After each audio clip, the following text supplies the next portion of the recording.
ಸಚಿವರಾಗಿ ಕುಮಾರಸ್ವಾಮಿ ಪ್ರಮಾಣ ವಚನ.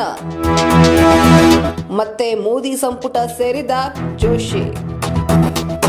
ಈ ಬಾರಿ ಕರ್ನಾಟಕದಿಂದ ಕೇವಲ 4 ಜನ ಸಚಿವರಾಗಲಿದ್ದಾರೆ.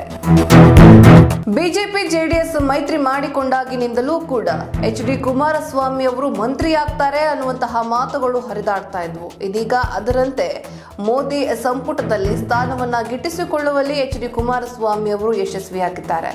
ಈಗ ಈ ಮುಂಚೆ ಪ್ರಧಾನಿ ಮೋದಿ ಅವರು ಏನ್ ಹೇಳ್ತಾರೆ ಅಥವಾ ಏನ್ ತೀರ್ಮಾನ ತೆಗೆದುಕೊಳ್ತಾರೆ ಅದಕ್ಕೆ ಬದ್ಧರಾಗಿರ್ತೀನಿ ಅಂತ ಕುಮಾರಸ್ವಾಮಿ ಅವರು ಪದೇ ಪದೇ ಉಚ್ಚಾರ ಮಾಡ್ತಾ ಇದ್ರು.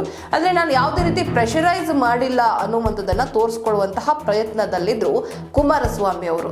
ಆದ್ರೆ ಬಹುಶಃ ಬಿಜೆಪಿ ಜೆಡಿಎಸ್ ಮೈತ್ರಿ ಸಂದರ್ಭದಲ್ಲಿಯೇ ಅವರು ಈ ಮಾತನ್ನ ಡಿಸೈಡ್ ಮಾಡ್ಕೊಂಡಿದ್ರು ಅನ್ನೋ ಹಾಗೆ ಕಾಣಿಸ್ತಾ ಇದೆ. ಈ ಕಾರಣದಿಂದಾಗಿ ಎಚ್.ಡಿ. ಕುಮಾರಸ್ವಾಮಿ ಅವರಿಗೆ ಇದೀಗ ಸಂಪುಟದಲ್ಲಿ ಸ್ಥಾನ ಸಿಕ್ಕಿದೆ. ಹೀಗಾಗಿ ಯಾವ ಖಾತೆ ಸಿಗುತ್ತೆ ಕುಮಾರಸ್ವಾಮಿ ಅವರಿಗೆ ಅನ್ನೋದು ಕೂಡ ಚರ್ಚೆ ನಡೀತಾ ಇರುವಂತದ್ದು. ಕರ್ನಾಟಕದ ಮಾಜಿ ಮುಖ್ಯಮಂತ್ರಿ, ಮಂಡ್ಯ ಲೋಕಸಭಾ ಕ್ಷೇತ್ರದ ಸಂಸದ ಎಚ್.ಡಿ. ಕುಮಾರಸ್ವಾಮಿ ಕೇಂದ್ರ ಮಂತ್ರಿಯಾಗಿ ಪ್ರಮಾಣ ವಚನವನ್ನ ಸ್ವೀಕಾರ ಮಾಡಿದ್ದಾರೆ. ಲೋಕಸಭೆ ಚುನಾವಣೆಗೆ ಸ್ಪರ್ಧೆ ಮಾಡುವಾಗಲೇ ಎಚ್.ಡಿ.ಕೆ ಕೇಂದ್ರ ಸಚಿವರಾಗ್ತಾರೆ ಅನ್ನುವಂತಹ ಮಾತುಗಳು ತುಂಬಾ ಜೋರಾಗಿ ಚರ್ಚೆಯಾಗಿದ್ವು. ಇದೀಗ ಎಚ್.ಡಿ.ಕೆ ನಿರೀಕ್ಷೆಯಂತೆಯೇ ಕೇಂದ್ರ ಸಚಿವರಾಗಿ ಹೊರಹೊಮ್ಮಿದ್ದಾರೆ. ಇನ್ನು ಮೋದಿ ಸಂಪುಟವನ್ನ ಸೇರಿದ್ದಾರೆ.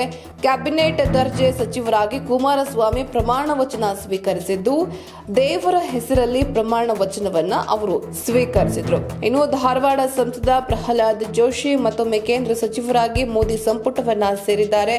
ಪ್ರಹ್ಲಾದ್ ಜೋಶಿ ಮತ್ತು ಮೋದಿ ಮಧ್ಯೆ ಬಹಳ ಉತ್ತಮ ಬಾಂಧವ್ಯವಿದ್ದು ಇದನ್ನ ನಿರೀಕ್ಷೆ ಮಾಡಲಾಗಿತ್ತು. ಬಹುಶಃ ಮತ್ತೆ ಅವರು ಸಂಪುಟ ಸೇರ್ತಾರೆ ಅನ್ನುವಂತಹ ಮಾತನ್ನ ಅವರು ನಿಜ ಮಾಡಿ ತೋರಿಸಿದ್ದಾರೆ.